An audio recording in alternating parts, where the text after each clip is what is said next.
L'essentiel de l'actualité. Bonsoir, bienvenue à toutes et à tous. À la une, émancipation de la couche juvénile, le conseil consultatif des jeunes se retrouve. C'est un forum pour discuter de la promotion des jeunes, surtout dans les instances de prise de décision. Mariam Kamara.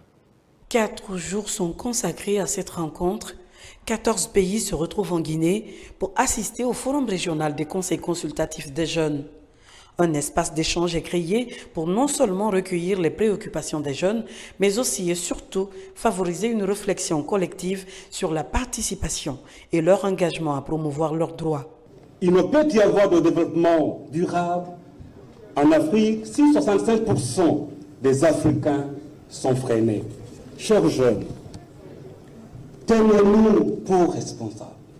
Tenez le gouvernement, vos dirigeants, les décideurs que nous sommes pour responsables de l'élimination des obstacles structurels qui affectent vos intérêts, qui affectent vos talents et votre capital intellectuel, car l'avenir envisagé pour l'humanité et vos pays repose sur la libération du potentiel et de votre potentiel. C'est quand même un sentiment de fierté et de redevabilité parce qu'il faut savoir que son Excellence, Monsieur le Premier ministre, l'ensemble des membres du gouvernement, l'Excellence, Monsieur le Président du Conseil national de la transition, ils étaient tous là, ils nous ont accompagnés, ils nous ont facilité. Et franchement, je dirais que c'est déjà un grand pas. Maintenant, la seule chose que je vais faire pour plaidoyer, c'est de continuer également à nous accompagner de manière concrète sur le terrain, c'est-à-dire en nous impliquant même lors des prises de décision, en allouant des subventions aux structures de jeunes, en finançant les initiatives des jeunes et surtout en nous invitant sur la table des décisions. Pour l'occasion, plus de 200 jeunes de l'Afrique de l'Ouest et du Centre vont, lors des panels prévus, échanger leur expérience et avoir pour interlocuteur direct les autorités administratives. Je suis là pour représenter la jeunesse du Mali, pour venir en tout cas partager notre expérience en termes d'engagement des jeunes dans le développement durable. Un rendez-vous de donner, de recevoir, afin qu'on sorte avec une résolution. On va prendre ces résolutions partie plaider pour ne pas que ce soit une rencontre de trop. En Afrique, plus de la moitié de la population a moins de 25 ans. Et le forum consultatif se veut être un incubateur de changement avec des jeunes engagés ayant une force de proposition et complètement intégrés aux prises de décision pour au final devenir une génération qui tracera un avenir meilleur pour l'Afrique. Au chapitre santé, lutte contre la tuberculose, une journée est dédiée à la pathologie. Elle est commémorée à l'échelle internationale. La Guinée ne fait pas exception, une occasion renouvelée pour des dispositions pratiques afin de riposter efficacement contre la peste blanche. Moussa Bangoura. C'est une conférence débat sur la tuberculose, ici à l'université Amady Dieng, campus de Sangoya.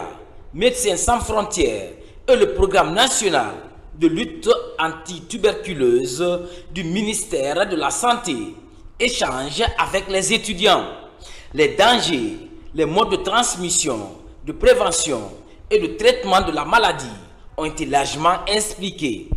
Lorsque nous faisons la sensibilisation et la conférence dans leur structure, ça leur permettra de transmettre nos sensibilisations au niveau de leur famille, au niveau de leurs amis. Lorsqu'il y a un cas de tuberculose, là, ça leur permettra aussi de transmettre nos messages. Je demande à toute la population d'accepter de réaliser qu'elle existe d'abord et d'accepter de se faire dépister et de se faire traiter. C'est très important.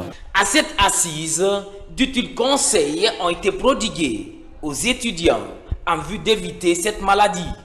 Cette causerie éducative intervient à l'occasion de la journée internationale de lutte contre la tuberculose. La tuberculose vit en nous, en phase dormante. Donc nous devons tous savoir que nous sommes tuberculés et chercher à éviter les risques et renseigner chaque personne qui constate qu'il a des toux ou est dans la famille et constate ce genre de trucs, c'est directement se diriger vers l'hôpital le plus proche. Le conseil que je donnerais à tout un chacun, pas que mes amis, à tout le monde, plus précisément à la population guinéenne, c'est de prendre en compte que cette maladie existe. Merci aux médecins sans frontières qui nous ont donné aujourd'hui l'occasion de mieux connaître c'est quoi la tuberculose et de faire un échange là-dessus. La tuberculose demeure l'une des principales causes de mortalité liées aux maladies infectieuses dans le monde. Selon l'OMS, l'Organisation mondiale de la santé, en 2023, près de 1,3 million de décès ont été attribués à cette maladie, malgré les avancées médicales et les efforts de lutte. Pendant ce temps, la grande retrouvaille des Koïta. La rencontre a lieu à Kenemandeng-Kinyekuru, préfecture de Sigiri. Ils viennent du Mali voisin et de la Mauritanie. Séance tenante, l'origine des Koïta est rappelée. Les jeunes également sont invités à s'attacher aux racines tout en priant pour le vivre ensemble. Moussa Komara. Mandeng Kinyekuru, une bourgade de la sous-préfecture de Fidako dans Sigiri, accueille le grand rendez-vous des Koïta. Ils sont venus du Mali et de la Mauritanie pour parler de paix et de renforcement des liens séculaires effrités par le colon blanc. Nous avons prié pour la stabilité du pays. Nous avons prié aussi pour les pays où nos frères et sœurs sont installés, notamment la Mauritanie et le Mali. Nous sommes beaucoup plus rattachés à la foi religieuse, notamment la religion musulmane.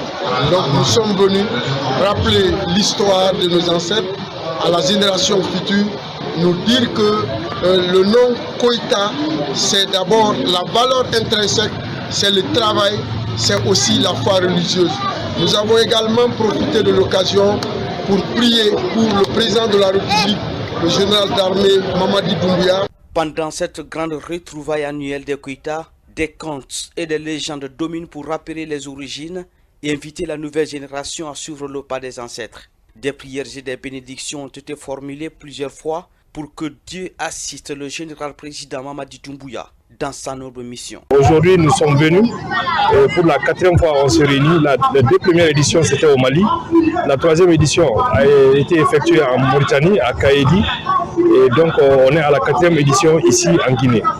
Cette organisation a été mise en place par nos papas. Et ils ont décidé de mettre en place cette association pour regrouper les Koïta qui se sont séparés il y a plus de 1000 ans. Et ça nous a permis de rapprocher les Koïta de toutes les confédérations religieuses, de toutes les ethnies, et sans considération de cela. On tient à remercier toutes les autorités du Mali et celles de la Guinée qui nous ont facilité la route de part et d'autre sans complexe. Vraiment, on se sent sur nous, comme on est venu de la Mauritanie, du Mali, et la Guinée aussi, alhamdoulilah, on se sent comme chez nous. Préserver la dignité et renforcer les valeurs traditionnelles entre les 3 pays, la Guinée, le Mali et la Mauritanie, c'est tout l'enjeu de cette retrouvaille culturelle et inspirante. Sur tout autre plan, intelligence artificielle, enseignants, chercheurs et étudiants de la langue arabe développent leurs compétences en la matière et à juste raison satisfaire leurs besoins académiques. Ce programme de 3 jours est piloté par une structure spécialisée en partenariat avec l'université Stardom de Turquie. Marwan Kamara. Ces séances de formation sont initiées par la chaire de l'Organisation du monde islamique pour l'éducation, sciences et la culture en collaboration avec l'université Stardom de Turquie. Elle est conçue pour accompagner les enseignants-chercheurs et étudiants dans l'exploration de l'intelligence artificielle et leur offrir les compétences pratiques pour intégrer les technologies dans leurs recherches au quotidien. L'intelligence artificielle vient pouvoir aider les chercheurs afin qu'ils puissent avoir des données vraiment fiables.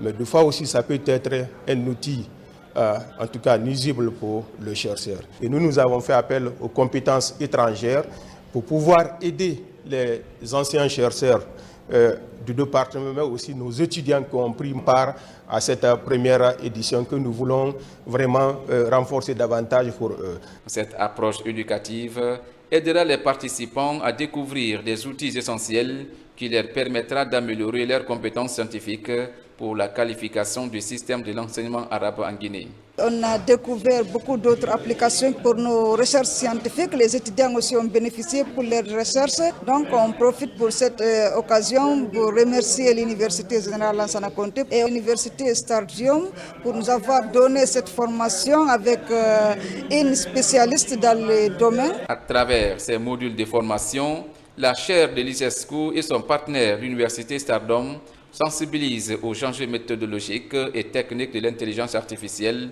appliquée à la science. Elle encourage également l'interdisciplinarité entre les sciences.